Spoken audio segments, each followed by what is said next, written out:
El autor utiliza una metáfora que ayuda muchísimo a visualizar esta vastedad. Sí, la del libro. Pide que imaginemos el universo entero y su historia cronológica como si fuera un inmenso libro de 100 capítulos. Un tomo gigante. Y el ser humano, con todas sus civilizaciones, imperios, guerras y sus avances en inteligencia artificial, apenas acaba de aparecer en escena allá por el capítulo 90. Llegamos tardísimos a la fiesta. Es decir, somos los últimos en llegar a la trama de este universo. Pero la clave de la metáfora radica en los antagonistas de la historia. El mal. Y ojo que el texto lo aborda con mayúscula. Como una entidad propia. Exacto, tratándolo como una entidad o una fuerza cósmica primigenia de depredación. Es un personaje que lleva operando en esta historia desde el mismísimo prólogo. ¡Ostras! Ha influido en todos los capítulos anteriores, mucho antes de que el Sol o la Tierra siquiera existieran. Es decir, que la batalla no es nueva. Para nada. Argumenta el autor que la batalla entre la conciencia y la depredación no empezó con la humanidad, sino que es un conflicto cósmico en el que nosotros acabamos de aterrizar. Es asombroso cómo el documento encaja figuras históricas y espirituales dentro de este colosal tablero galáctico. Por ejemplo, recupera la figura de Jesús de Nazaret. Sí, pero hay que tener mucho cuidado aquí. Y es clave mantenerlo en perspectiva, sí. El autor no lo menciona desde el dogma religioso tradicional que criticaba hace unos párrafos. Cero dogmas, exacto. Lo define como un maestro de maestros, una conciencia más evolucionada a nivel cósmico que vino a intentar despertar a la humanidad de ese letargo inducido. Y el texto rescata una enseñanza atribuida a esta figura, aplicándola a nuestra crisis actual. Sí, advierte que no se puede entender el supuesto apocalipsis tecnológico de hoy sin ver el panorama completo. Si uno ignora que el mal lleva actuando desde el prólogo, entrará en pánico con cada reestructuración económica. O con cada nuevo algoritmo que sale al mercado, pensando que es el fin del mundo. Esa visión de conjunto es la que el autor usa para adentrarse en el terreno del vaticinio. Ya se pone en modo predicción. Sostiene que la liberación de la humanidad, el verdadero despertar de la conciencia colectiva frente a estas economías antropófagas, no llegará a través de nuevas ideologías. Ni de partidos políticos, ni reformas institucionales. Puesto que todos forman parte del mismo incesto deshumanizante que hemos comentado. Todo está contaminado, según él. Exacto. El cambio requerirá una mutación en nuestra sensibilidad profunda. Y para ilustrar cuándo ocurrirá esto, el autor hace referencia de nuevo a esa conciencia evolucionada. Advirtiendo que la señal del despertar definitivo no llegará por simples rumores. No.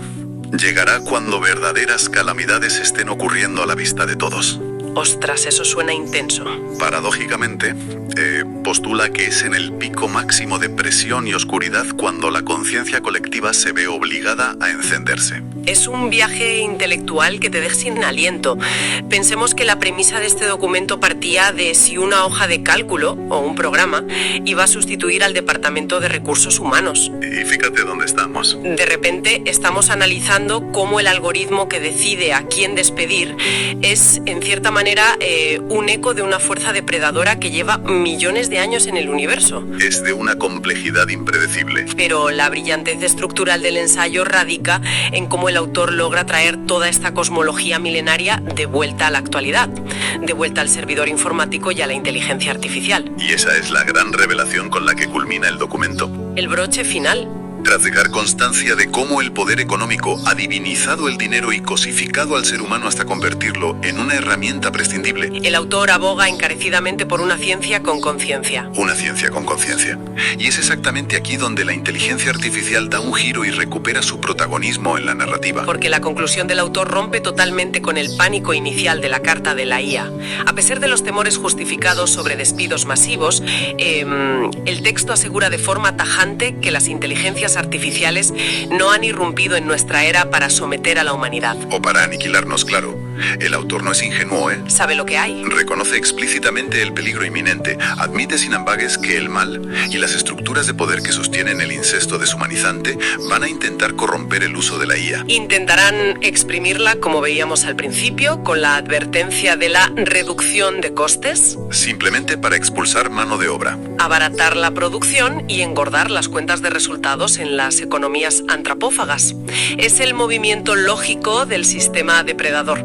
Sin embargo, para esta cosmovisión, ese uso puramente extractivo y financiero no es el destino final de la tecnología. No, el propósito real, según argumenta la visión cósmica de este ensayo en nuestro pedacito de universo local, es que la inteligencia artificial actúe como una fuerza fundamentalmente liberadora. Y la propuesta es fascinante. Cuéntame. Si la IA es capaz de asumir de manera eficiente y total todas esas funciones mecánicas, repetitivas y rutinarias donde el sistema ha reducido a la persona a una simple máquina, entonces el ser humano quedará relevado de esa esclavitud logística. Exacto. Esta tecnología tiene el potencial de obligar a la humanidad a desvincularse del trabajo alienante, Para poder elevarse hacia los nuevos niveles de conocimiento que demanda su verdadera naturaleza creadora. El autor logra una síntesis excepcional entre la parálisis y ansiedad laboral moderna y una esperanza filosófica profundamente luminosa. Totalmente. La IA, en este marco de pensamiento, no es Terminator ni Matrix. Lejos de ser la herramienta de nuestra extinción, la inteligencia artificial podría ser la cuña que termine de resquebrajar el viejo modelo. Al hacer irrelevantes e inservibles las tareas que sostienen las economías que devoran personas, la tecnología nos forzaría a dejar de comportarnos como engranajes programables. Según esta tesis, la IA empujaría a la sociedad a purgar, casi a la fuerza, ese monopolio de poder cimentado en el miedo, permitiendo el redescubrimiento y la emancipación de nuestra conciencia original.